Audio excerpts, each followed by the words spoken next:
All right, time to talk about your money. When financing major purchases like buying a car or a house, your credit score can play a huge role. Credit reporting is largely dominated by two main companies, FICO and VantageScore, which categorize your credit score on a scale of 300 to 850.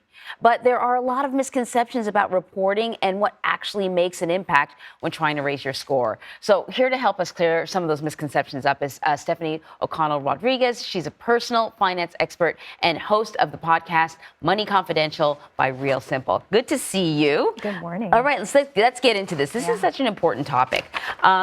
Because people don't, it almost seems to look like a magical mystery. You know, if you don't pay your bills, it's going to have a ding on your credit score. But other than that, you don't know how to raise it. So what factors actually go into calculating your score, and what does it measure? Sure thing. So your credit score is kind of like a measure of financial reliability. How good are you historically at borrowing money and paying it back when you say you're going to pay it back? And that's the score that lenders or landlords or other people who are either lending you money or expecting you to pay bills on time use to judge whether they think you're going to make payments as you've agreed to make payments. So it's very, very important. Now, what goes into our credit score is our history of making payments. So hopefully that's that history of on-time payments. It's our credit utilization. So how much of our credit are we using at any given time? If I have a $1,000 limit on a credit card, am I using all of it? That could be a red flag to lenders saying, oh, why is this person using all of their available credit? Can they not make payments and pay down those balances? Another thing, it'd be credit inquiries, types of new credit. Am I opening a lot of credit cards all of a sudden? That could be a red flag.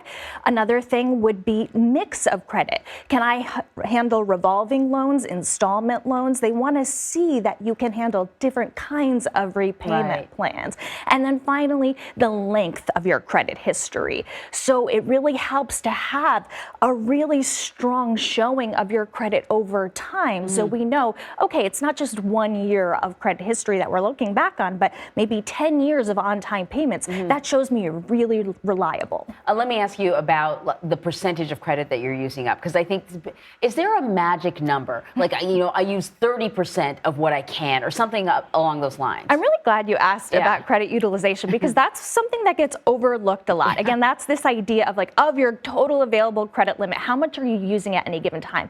And you're kind of right on about the 30%. We like to see it below 30%. Even if you can make it 10% of your available credit that you're using at any given time, that's a really good thing. The other thing to think about is, it doesn't mean you can't charge more than 10 or 30 or 40% of your credit line at a time, but then make payments on it and make sure you don't just make the minimum payment, but pay off as much of that balance down as you can afford to pay down and keep that credit utilization low. Okay, so I get credit card payments and stuff like that. That contributes to your credit rating. What about paying your rent on time or utilities? Do those factor in? So with those, you want to make sure that you're not missing a payment. Unfortunately, with rent and utilities, you don't get a lot of credit for your good credit behavior, but you will get dinged for your bad credit behavior. So if you miss a lot of payments, that's when you could get reported to the credit bureaus. Okay, I feel like we just touched the surface here, but we've given people, some tools that they can use. For sure. Stefanie, thank you so much. Thank you. This Money Watch segment has been brought to you by Merrill, a Bank of America company. What would you like the power to do?